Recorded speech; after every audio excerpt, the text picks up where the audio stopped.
Everyone, आज हम बात करने वाले हैं क्लास 12th मैथ्स में इंटीग्रल चैप्टर के रैपिड रिवीजन की, यानी कि एक ऐसा सीरीज जिसमें हम 20 से 25 मिनट में इस पूरे के पूरे चैप्टर को अच्छे से रिवाइज कर लेंगे। एंड अगेन गाइज, ये सेशन आप लोगों के लिए तभी यूजफुल होगा जब आप लोग इस चैप्टर को पहले पढ़ चुके हो। अगर आप पहले इस चैप्टर को नहीं पढ़े हो तो डिस्क्रिप्शन में डिटेल्ड वन शॉट का लिंक डला हुआ है, मेक श्योर आप लोग उस वीडियो को एक बार देख लेना और फिर रिवीजन पर्पस के लिए आप इस सेशन को फॉलो कर सकते हो।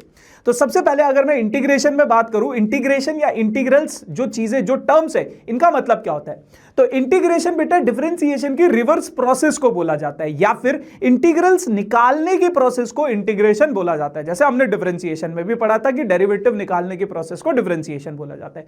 अब यहां पे कुछ चीजें हैं, जैसे मान लो आपके पास कोई फंक्शन है fx, अगर आप इसका इंटीग्रेशन करना चाहते हो तो ऐसे आप इसको रिप्रेजेंट करोगे। इस सिंबल का मतलब होता है इंटीग्रल्स।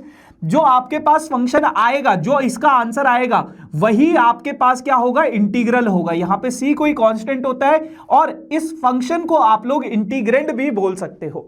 यानी कि जब मैं fx का इंटीग्रेशन करूंगा x के रिस्पेक्ट में, तो मेरे पास क्या मिल जाएगा, fx प्लस c, दूसरा फंक्शन प्लस c। ठीक है जी, यहां पे कांस्टेंट भी होता है। आप इंटीग्रल्स में दो तरह के इंटीग्रल्स पढ़ते हो, एक आप लोगों के पास डेफिनाइट इंटीग्रेशन, एक होता है इनडेफिनाइट इंटीग्रेशन। ये जो इंटीग्रेशन हम पढ़ रहे हैं ये इनडेफिनाइट इंटीग्रेशन है, जहां पे कांस्टेंट भी आता है। अब यहां पे जान लेते हैं, आपके पास सबसे पहले कुछ बेसिक फॉर्मूले हैं जो डिफरेंशिएशन से ही निकल कर आते हैं। जैसे डेरिवेटिव में हमने y is equals to x की पावर n का डिफरेंशिएशन पढ़ा था ये। अब इंटीग्रेशन में इसका फॉर्मूला बन जाता है बेटा ये, कांस्टेंट का डिफरेंशिएशन होता है 0, 1 का इंटीग्रेशन हो जाता है x प्लस सी। साइन एक्स का डिफरेंशिएशन था cos x, cos x का इंटीग्रेशन क्या हो जाएगा, साइन एक्स। तो ये आपके पास कुछ फॉर्मूले हैं, मैं साइड हो जाता हूं, आप एक बार इसका स्क्रीनशॉट ले लो, देख लो, पढ़ लो और नोट करना है नोट कर लो। ठीक है, ये सारे के सारे फॉर्मूले आपको आने चाहिए, ये बेसिक डिफरेंशिएशन के फॉर्मूले। अब इनके ऊपर आपके पास क्वेश्चन किस प्रकार से आते हैं, देखो आपके पास इंटीग्रेशन 3 मेथड से सॉल्व होता है। सबसे पहला आता है बेटा आप लोगों के पास substitution, integration by substitution, integration by parts और देन इंटीग्रेशन बाय पार्ट्स और पार्शियल फ्रैक्शन। तो सबसे पहले सब्स्टिट्यूशन को समझते हैं। सब्स्टिट्यूशन की अगर मैं बात करूं तो इसमें क्या होता है, आपके पास एक फंक्शन होगा और साथ के साथ उसका डेरिवेटिव भी उसी फंक्शन में मौजूद होगा। जैसे मुझे इसका इंटीग्रेशन करना है, तो अगर मैं यहां पे एक्स स्क्वायर प्लस 1 को देखूं तो इसका डिफरेंशिएशन क्या है बेटा, 2x है। तो मैं यहां पे एक्स स्क्वायर प्लस 1 को क्या अज्यूम कर लूंगा, t अज्यूम कर लूंगा, और इसका डेरिवेटिव करूंगा तो इधर तो हो जाएगा 2x और इधर क्या हो जाएगा, dt बाई dx। अब इस dx को अगर इधर शिफ्ट कर दूं तो 2dx इज इक्वल्स टू किसके इक्वल हो जाएगा, dt के इक्वल हो जाएगा। अब ये सारी की सारी चीजें जब मैं अपने इस क्वेश्चन में सब्स्टिट्यूट करूंगा, 2x dx की जगह पे मैंने dt रख दिया और साइन x स्क्वायर प्लस 1 की जगह पे t रख दिया, तो ये साइन t dt। अब मैं dt के साथ रिस्पेक्ट में इसको इंटीग्रेट करूंगा, तो साइन t का इंटीग्रेशन हो जाएगा बेटा minus cos t plus c। अब t की वैल्यू अगर मैं वापस से सब्स्टिट्यूट करूंगा तो एक्स स्क्वायर प्लस 1। तो ऐसे आप बेसिक, बहुत बेसिक ये क्वेश्चन होता है और इससे आप इंटीग्रेशन को समझ सकते हो। एक और सवाल है, जैसे यहां पे अगर मैं देखूं tan इनवर्स x का डेरिवेटिव मौजूद है 1 अपॉन में 1 प्लस एक्स स्क्वायर, तो मैंने क्या किया, tan इनवर्स x को t मान लिया, तो इसका डेरिवेटिव करूंगा ये हो जाएगा dt, t का डिफरेंशिएशन करेंगे तो dt बाई dx हो जाएगा, dx को इधर शिफ्ट करेंगे तो dx अपॉन में 1 प्लस एक्स स्क्वायर किसके बराबर हो गया, dt। अब dx अपॉन में 1 प्लस एक्स स्क्वायर की जगह पे मैंने dt रख दिया, sine as it is tan inverse x की जगह पे t, साइन t का इंटीग्रेशन हो जाएगा माइनस कॉस t की जगह पे tan inverse x plus c. बस बहुत सिंपल से इसके क्वेश्चंस रहते हैं अगर आपको ये समझ में आ जाए तो। अब एक और सवाल है आप लोगों के पास, एक क्वेश्चन है साइन 2x cos 2x, इसका आपको इंटीग्रेशन करना अंडर रूट के अंदर। साइन अंडर रूट के अंदर है, कॉस नहीं है, तो मैंने क्या किया, साइन 2x को t मान लिया। अब जब मैं इसका डिफरेंशिएशन करूंगा मेरे पास ये मिलेगा। अब मैंने बेटा यहां पे साइन 2x की जगह पे t सब्स्टिट्यूट कर दिया, ठीक है, और 2 cos dx इसकी जगह पे cos 2x dx इसकी जगह पे क्या हो जाएगा, 1/2 dt। तो 1/2 बाहर आ गया, t की पावर 1/2 लिख सकता हूं। अब t की पावर x की पावर n का इंटीग्रेशन क्या हो जाता है, t की power 1/2 plus 1 divided by 1/2 plus 1। बस अब वापस से अगर मैं t की वैल्यू सब्स्टिट्यूट करूंगा sin 2x, तो ये इसका फाइनल इंटीग्रेशन हो जाएगा। उसी तरीके से बेटा एक सवाल है आप लोगों के पास, e की पावर 2x माइनस 1 अपॉन में e की पावर 2x प्लस 1। अब इसका इंटीग्रेशन आप लोग कैसे करोगे? देखो यहां पे आपने क्या किया, e की पावर 2x को क्या मैं ऐसे लिख सकता हूं, e की पावर x इंटू e की पावर x। अब यहां से भी और यहां से भी e की पावर x कॉमन ले लो, यहां से भी और यहां से भी e की पावर x कॉमन ले लो, तो आपके पास बचेगा, यहां पे तो बचेगा e की पावर x। अब यहां पे 1 था, e की पावर x ऊपर से कॉमन लोगे तो e की पावर माइनस x बच जाएगा, ऐसे ही यहां पे भी बच जाएगा। तो इस क्वेश्चन को आपने सॉल्व करके थोड़ा सा ये बना दिया। अब नीचे वाले को अगर मैं t सब्स्टिट्यूट करूं, इसका डिफरेंशिएशन करूंगा तो ये मिल जाएगा मुझे। अब अगर बेटा मैं यहां पे, ये मेरे पास क्या है ऊपर वाली टर्म, तो इसकी जगह पे मैं dt रख सकता हूं, यानी कि ऊपर आ जाएगा आपके पास dt और नीचे इसकी जगह पे आपने क्या अज्यूम कर लिया था, t। तो 1/t का इंटीग्रेशन हो जाता है बेटा log t प्लस में c। अब t की वैल्यू वापस से अगर आप सब्स्टिट्यूट करोगे तो ये आ जाएगा।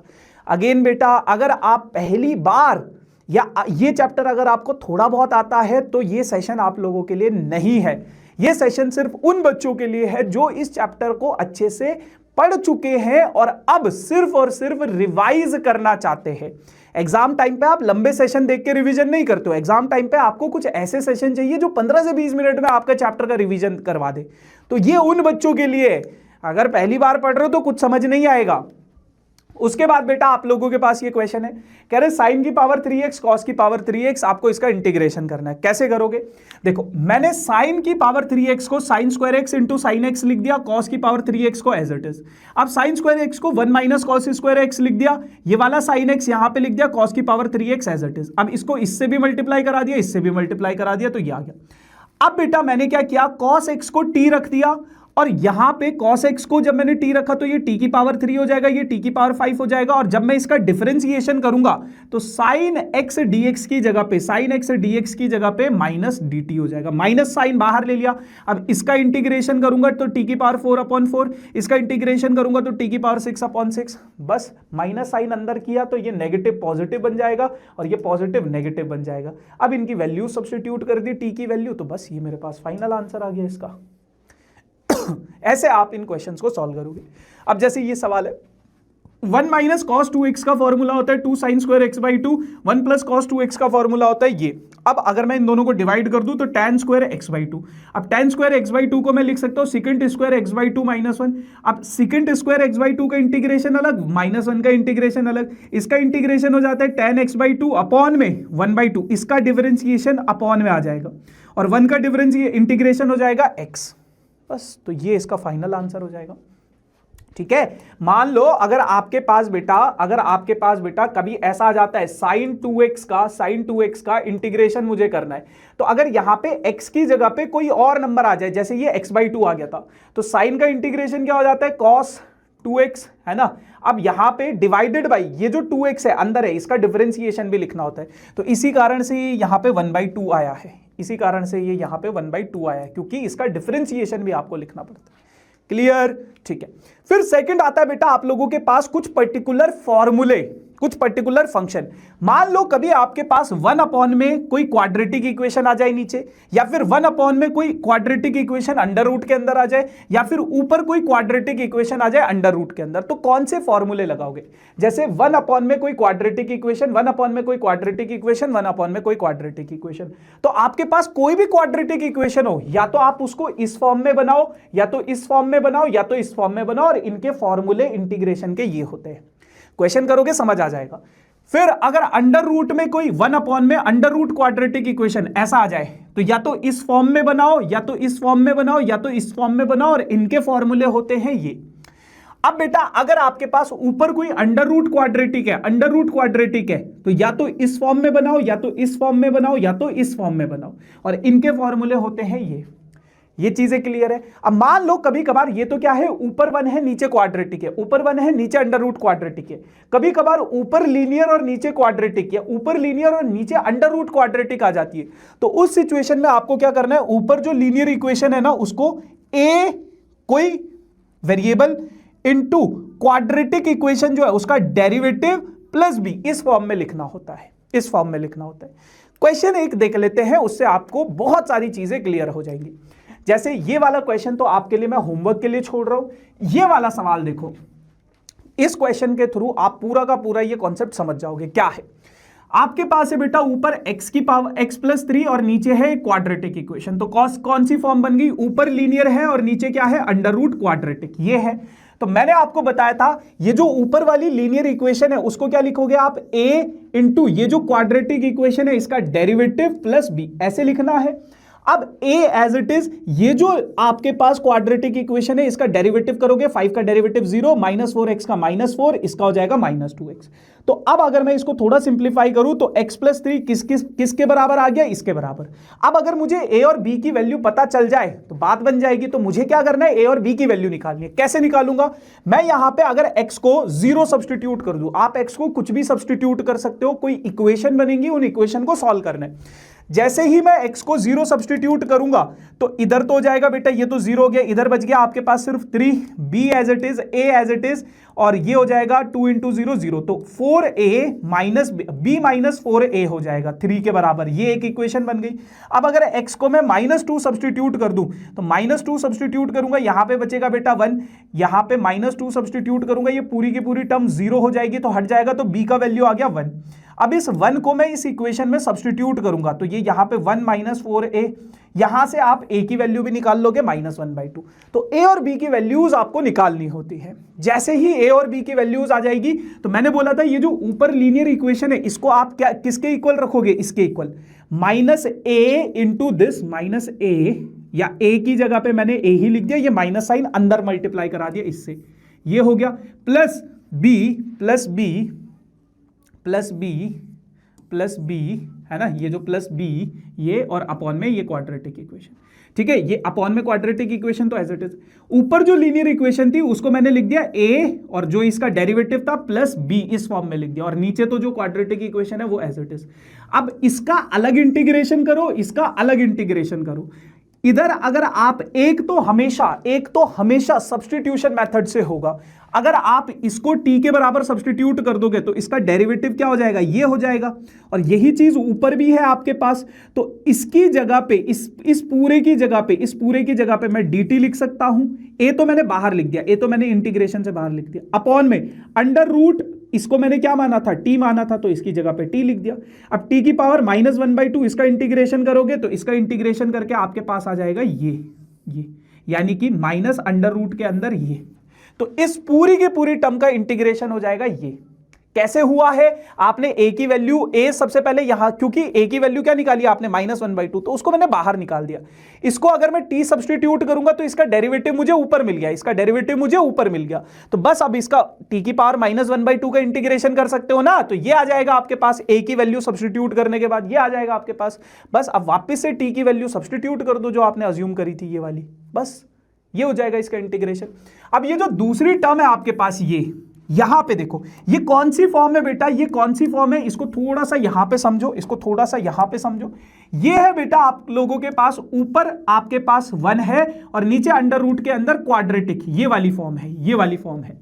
अब कभी भी नीचे जो क्वाड्रेटिक इक्वेशन है, या तो आप उसको कैसे बनाओगे, x² माइनस a² की फॉर्म में, या a² माइनस x² की फॉर्म में, या फिर a² प्लस x² की फॉर्म में। इस फॉर्म में आपको इस क्वाड्रेटिक इक्वेशन को बनाना है। तो कैसे बनाओगे, यहां पे आप बेटा कंप्लीटिंग स्क्वायर मेथड का यूज करते हो। ध्यान से सुनना कैसे होगा। आपके पास था 5 माइनस 4x माइनस x², तो आप सबसे पहले नेगेटिव साइन कॉमन ले लो, क्योंकि x² के आगे क्या होना चाहिए, पॉजिटिव होना चाहिए। तो ये हो जाएगा +4x माइनस 5, ये हो गया। अब यहां पे आपको बेटा या तो a प्लस बी का होल स्क्वायर या फिर a माइनस बी का होल स्क्वायर का फॉर्मूला बनाना होता है। Minus sign as it is, x² भी एज इट इज। x² के आगे हमेशा बेटा कोई सिर्फ और सिर्फ पॉजिटिव 1 ही होना चाहिए, नहीं है अगर मान लो 2 है तो पूरी इक्वेशन को 2 से डिवाइड कर दो, मल्टीप्लाई कर दो, 1 बनाना है उसे। अब ये क्या हो जाएगा आपके पास, ये क्या हो जाएगा 2 इंटू 2x, 2 इंटू एक्स, ऐसे लिख सकता हूं। अब अगर मैं ये +2 का स्क्वायर और -2 का स्क्वायर कर दूं और ये -5 एज इट इज कर दूं, तो यहां से लेके यहां तक तो ये फॉर्मूला बन गया किसका, x + 2 के होल स्क्वायर का, और ये हो जाएगा -4 -5 यानी कि -9, ये हो जाएगा। अब नेगेटिव साइन अगर मैं अंदर कर दूं तो -9 को मैं लिख सकता हूं 3 का स्क्वायर, क्योंकि नेगेटिव साइन अंदर मल्टीप्लाई कर दिया तो ये पॉजिटिव हो गया, -x + 2 का होल स्क्वायर। तो ये अब किस फॉर्म में है, ये किस फॉर्म में बेटा, a² माइनस किसी वेरिएबल का स्क्वायर, इस फॉर्म में ए स्क्वायर माइनस किसी वेरिएबल का स्क्वायर।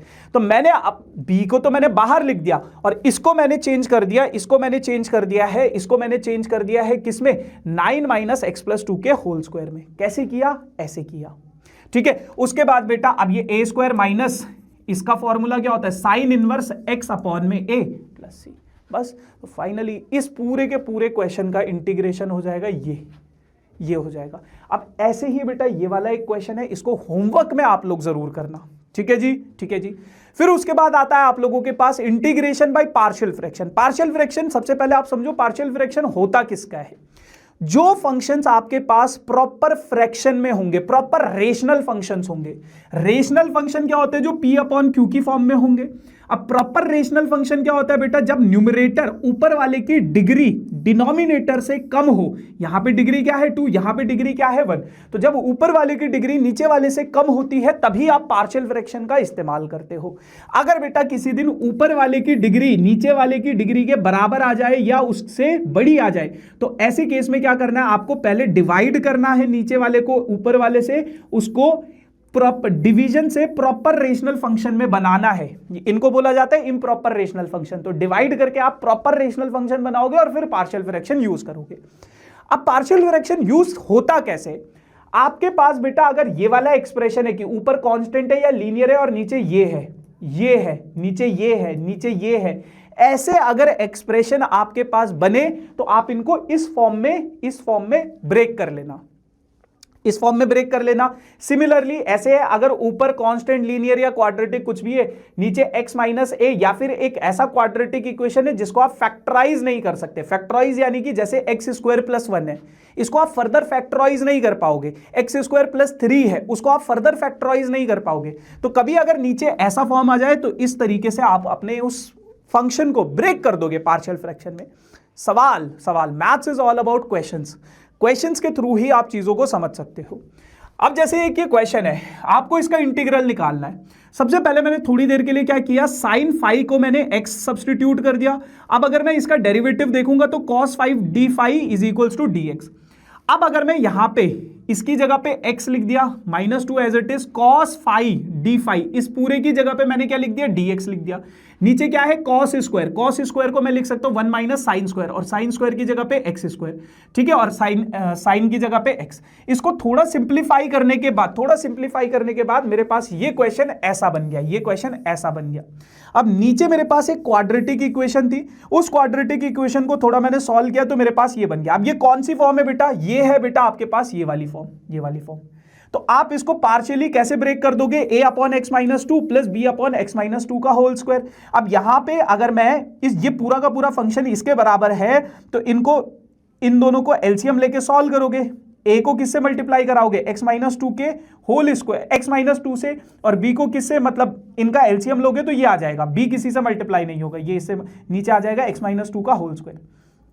क्लियर, ये इससे कैंसिल हो गया। अब यहां से फिर दोबारा से आप a और b की वैल्यूज निकालोगे। आप x की वैल्यू कुछ भी सब्सटीट्यूट करो, मानो आपने x की वैल्यू 2 सब्सटीट्यूट किया तो b की वैल्यू आ जाएगी 4, x की वैल्यू 0 सब्सटीट्यूट किया तो a की वैल्यू आ जाएगी 3। सॉल्यूशन में इसीलिए लेकर आया हूं आपके पास ताकि आप चीजों को समझ सको, है ना, देख सको कि कैसे हो रहा है, ठीक। उसके बाद बेटा अब अगर मैं यहां पे a की जगह पे 3 सब्सटीट्यूट करूं और नीचे क्या था इसके x माइनस 2, ये जो क्वेश्चन था मेरे पास, इसको मैं ऐसे लिख सकता हूं ना, a प्लस बी की जगह पे ये अपॉन एक्स माइनस।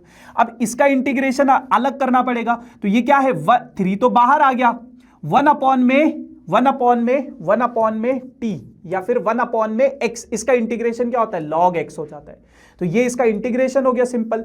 अब 4 मैंने बाहर ले लिया, इसको मैं लिख सकता हूं x की पावर x माइनस 2 की पावर -2, इसका इंटीग्रेशन करना है। तो x की पावर n का इंटीग्रेशन क्या होता है, -2 प्लस 1 अपॉन में -1।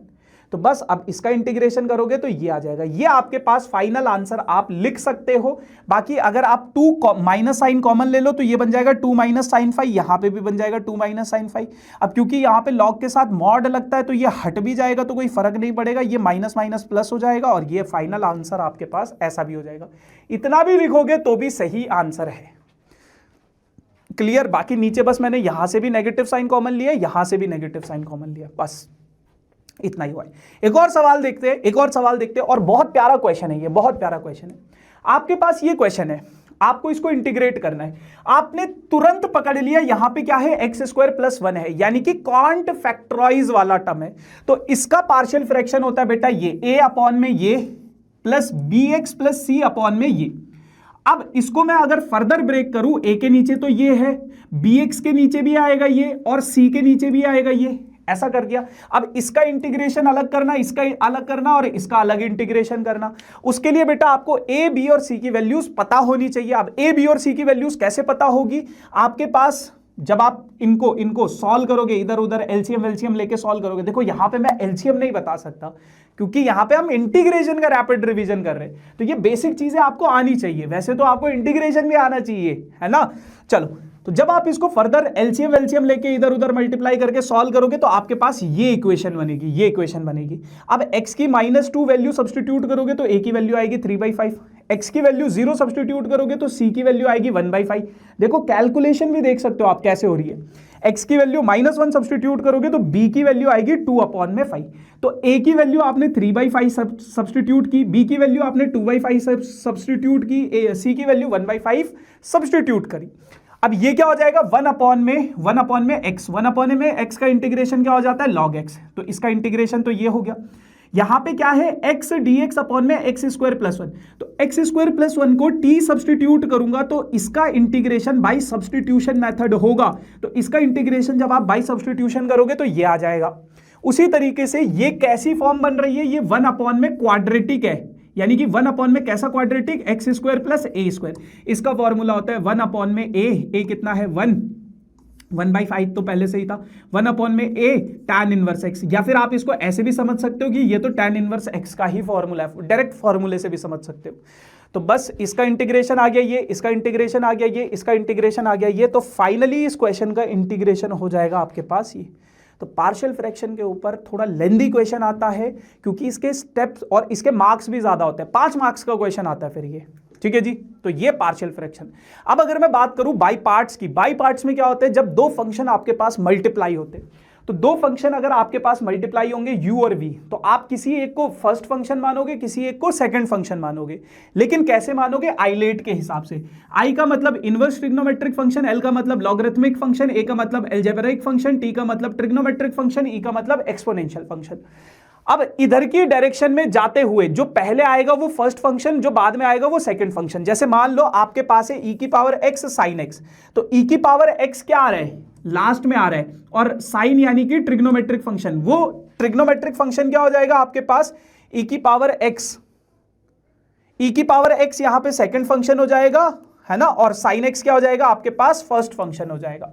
क्लियर है इतनी बात। तो ऐसे आप अपने फर्स्ट और सेकंड फंक्शन को सबसे पहले लेट करोगे और उसके बाद आप अपना फॉर्मूला, जो भी आप लोगों के पास मतलब फॉर्मूला है ये, फर्स्ट फंक्शन बाहर, integration of second function minus first function का differentiation, integration of second function, ठीक है जी। अच्छा, अब यहीं से इसी फॉर्मूले से निकल के आपके पास एक और फॉर्मूला आता है। कभी भी अगर आपके पास e की पावर x आ जाए तो वहां पे अंदर चेक करना कोई फंक्शन और उसका डेरिवेटिव मौजूद है क्या। अगर वो फंक्शन और उसका डेरिवेटिव मौजूद है तो इस पूरे का इंटीग्रेशन हो जाता है e की power x into F x. Clear. तो इस हिसाब से आप लोग मुझे इस क्वेश्चन का आंसर कमेंट सेक्शन में टाइम स्टैम्प्स के साथ जरूर बताना, ठीक है, इस क्वेश्चन का आंसर टाइम स्टैम्प्स के साथ। फिर बाई पार्ट्स के ऊपर कुछ और सवालों के ऊपर चर्चा करते हैं। जैसे मान लो आपके पास है x sin 3x, तो बेटा आइलेट के हिसाब से पहले कौन सा आ रहा है, अलजेब्राइक फंक्शन, तो उसको आप क्या मानोगे, फर्स्ट फंक्शन, और ट्रिग्नोमेट्रिक फंक्शन को सेकंड फंक्शन। तो फर्स्ट फंक्शन बाहर, integration of second function minus integration first function का differentiation, integration of second function.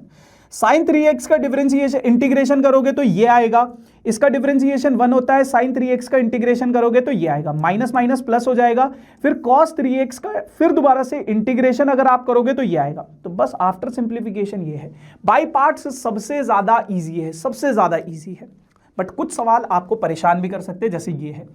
फिर दोबारा से गाइज, लॉगरिथमिक फंक्शन पहले आ रहा है, अलजेब्राइक फंक्शन बाद में आ रहा है, तो लॉग को आप बाहर लिखोगे, x का इंटीग्रेशन माइनस लॉग x का होल स्क्वायर, इसका डिफरेंशिएशन और x का इंटीग्रेशन।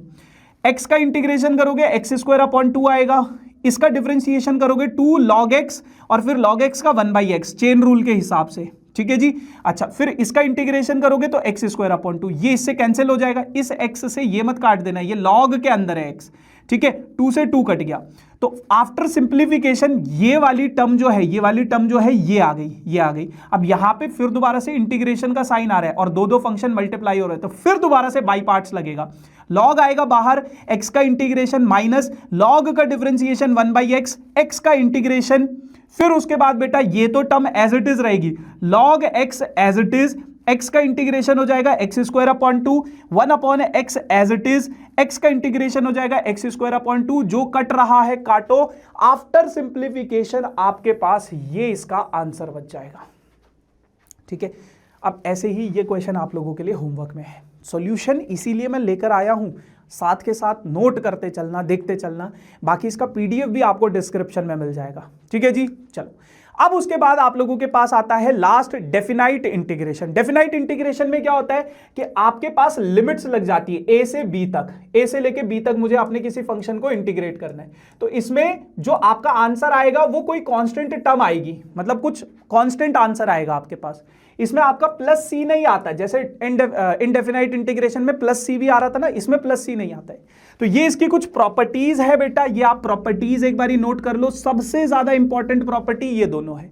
अगर आपके पास कोई बड़ा सवाल आ गया 3 मार्क्स का, 4 मार्क्स का, 5 मार्क्स का, तो समझ जाना यही प्रॉपर्टीज लगेंगी मोस्ट ऑफ द केसेस में, किंग्स प्रॉपर्टी, ठीक है। बाकी ये छुटकू मुटकू प्रॉपर्टी भी लग जाती है, ये वाली प्रॉपर्टी, मॉडुलस वाला कोई क्वेश्चन आ गया तो ये वाली प्रॉपर्टी लगेगी, है ना। तो ये प्रॉपर्टीज आप एक बारी नोट डाउन कर लो, हट जाता हूं, स्क्रीनशॉट ले लो, ठीक है।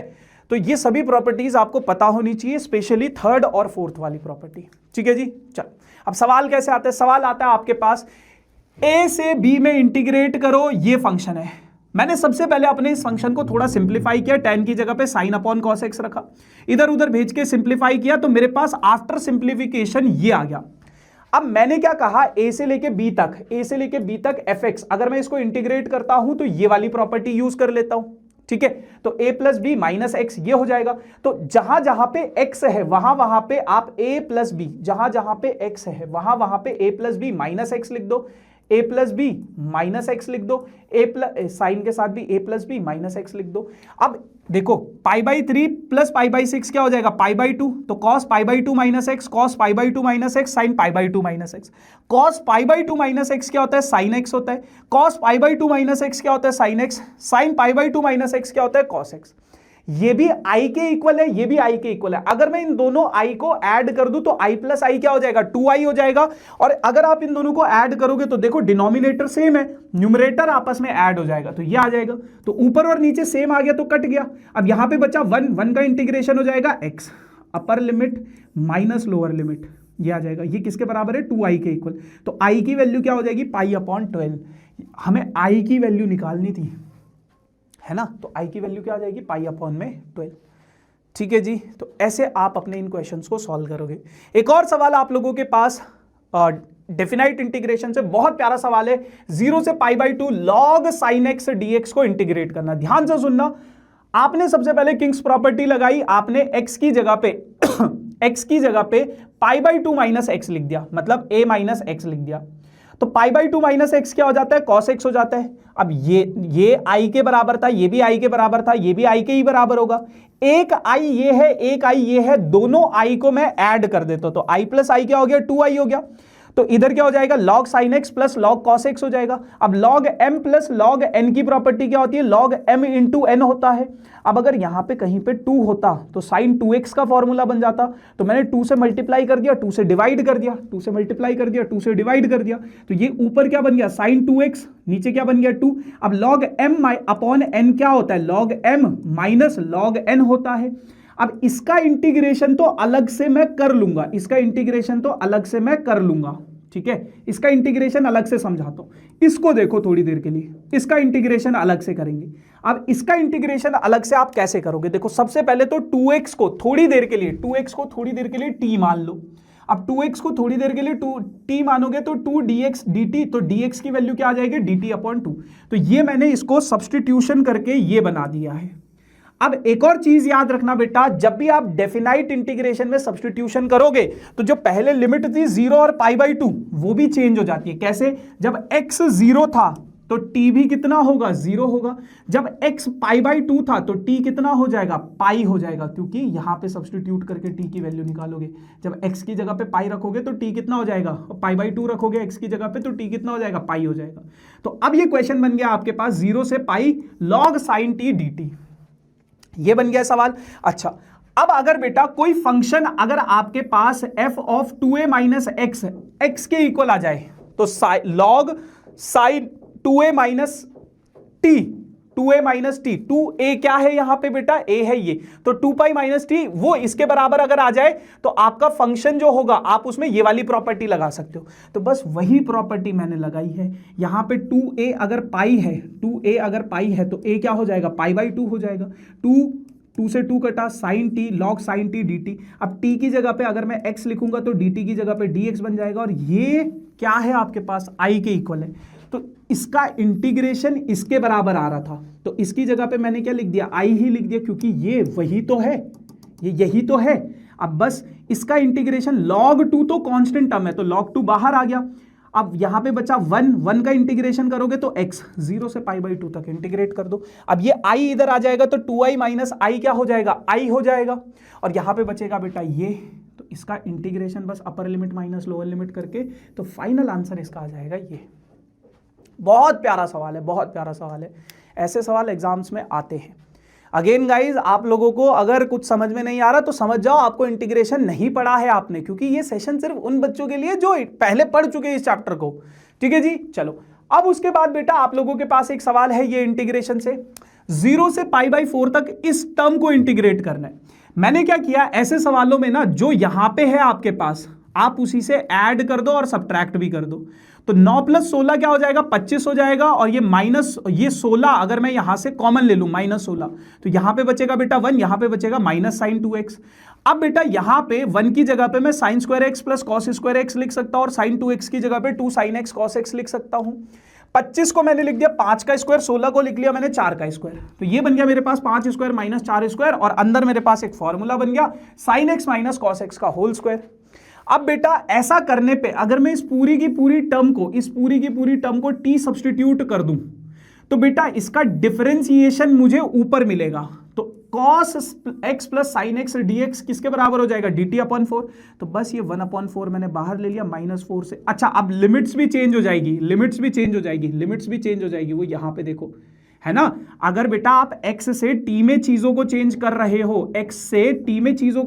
रहे हो, तो लिमिट भी चेंज हो जाएगी। तो अब इस सिचुएशन में क्या है, जब लिमिट आपकी चेंज होगी, जब आपके पास क्या x जब 0 था तो x की जगह पे 0 रखोगे तो t की वैल्यू क्या आ जाएगी? -4 आ जाएगी। और जब x आपके पास π/4 था, तो t कितना आ रहा है? 0 आ रहा है। तो -π/4 से 0 आप इसको इंटीग्रेट करो, ये 5 एज इट इज, और इसकी जगह पे क्या रख दिया था आपने? t। अब ये a स्क्वायर माइनस टी ये वाला बन गया ना 1 में a square minus x square, इसका फॉर्मूला लगाओ, ये आ जाएगा। अपर लिमिट 0 रखोगे, लोअर लिमिट -4 रखोगे, तो आपके पास फाइनली ये वाला आंसर आएगा। सिर्फ अपर लिमिट देखो, ये तो 1/40 तो कांस्टेंट है, ये तो बाहर आ गया है ना। अब क्या होगा? log t की जगह पे 0 रखोगे तो क्या हो जाएगा? 5 + 0 5 होगा, 5 - 0 5 होगा, तो 5/5 होगा। तो ये हो जाएगा log 1 क्या हो जाता है आपके पास? 0 हो जाता है। इसको देखो 5 t की जगह पे -4 रखोगे तो t 5 - 4 1 होगा, और माइनस माइनस प्लस हो जाएगा, ये 1/9 हो जाएगा। तो ये क्या हो जाएगा? -log 1/9 है ना। तो ये -1 है, तो -1 क्या हो जाएगा? पावर में चला जाएगा है ना, पावर में चला जाएगा। तो इसका मतलब क्या होगा? अब 9 ऊपर आ जाएगा, तो 1/40 log 9 है ना। 1 में अगर पावर इनवर्स में होती है तो ये ऊपर जाके क्या हो जाता है? पॉजिटिव हो जाता है। तो ऐसे आप अपने इन सवालों को सॉल्व करोगे। So yes guys, this is all about rapid revision of integrals. बाकी जो क्वेश्चन मैंने आपसे पूछा है उसका आंसर कमेंट सेक्शन में जरूर बताना। Thank you so much, tata bye bye.